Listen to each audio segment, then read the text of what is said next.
Hello, this is Chad Heyer from the JC Price Lab, and today I'm going to show you a little bit of a demo of how to use our new program, CHalf. Starting off, we're going to go ahead and open up the folder, and we're going to look for CHalf version 4.2.exe. If we go ahead and we find that, we go ahead and click on that.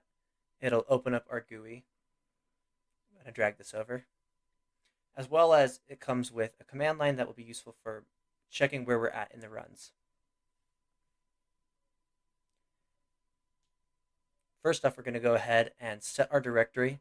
I went ahead and made a folder called CHalf outputs, and this is where our outputs are going to go. After setting a directory, we're going to go ahead and give our project a name. We're going to call this one just test. Afterwards, you hit create project, and we'll see that it has been created. From here, we go ahead and add our conditions.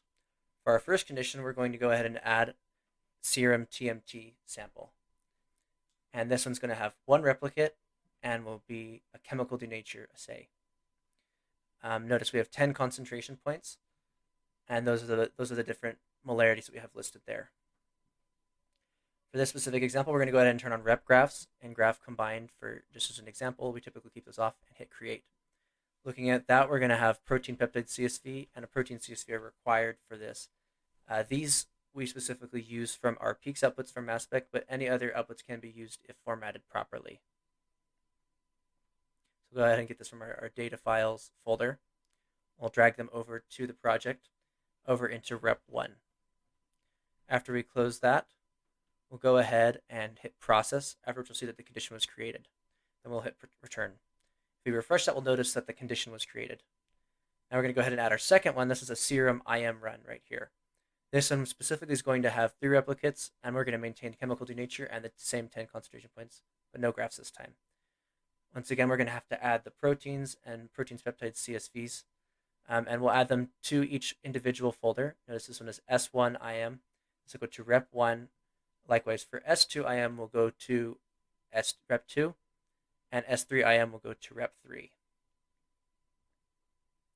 After adding those, we'll go ahead and close that folder, after which we can go ahead and hit process again, and it will give us that we have finished that. And we'll hit return, refresh, and we'll notice that it's ready. From here, we can go ahead and hit start, and we'll notice the CHalf will start running. Note, the CHalf run will go until you are prompted with a box that will tell you that the CHalf program is complete with its run. As you're sitting, you can watch where you're at in this by following this bar here. But we'll go ahead and skip ahead to the end to see this. Now we're back, and we can see that the run is coming close to its end as it's finishing up these combined graphs right here. Notice it's now preparing exports, and the condition loop is now complete. We're going to go ahead and wait for the box to come up, in which it comes in, so the CHalf is complete. Now we can go ahead and open the folder and look through our different files. As for right now, we're not going to go to an in-depth description of what these files are. You can wait for a future video for that. But as you can see, the CHalf run is complete, and this is the data. Thank you for watching, and we hope you have a good experience using CHalf.